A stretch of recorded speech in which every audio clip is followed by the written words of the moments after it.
எந்த இடத்துல நீங்க வீக்கா இருக்கிறீங்களோ, எந்த இடம் எதிர்காலத்துக்கு உங்களுக்கு தடையா இருக்கிறதோ, அதை முதல்ல கரெக்ட் பண்றதுக்கு முயற்சி எடுங்க. இந்த மாதிரி எனக்கு ஃபியூச்சரை நினைச்சா பயமா இருக்கு அப்படின்னு சொன்னா, அதுக்காக நீங்க முயற்சி எடுங்க.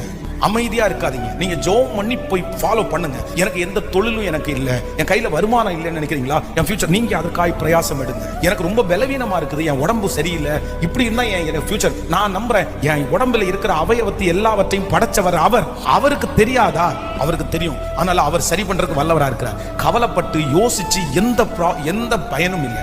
அதனால ஆண்டவர் என்னுடைய, நான் நம்புறேன், ஒரு வருஷத்திலே கர்த்தர் உங்க எதிர்காலத்தை எப்படி வேணாலும் மாற்றுவார். ரூத்துக்கு என்ன எதிர்காலம் நினைக்கிறேன், என்ன ஃபியூச்சர்?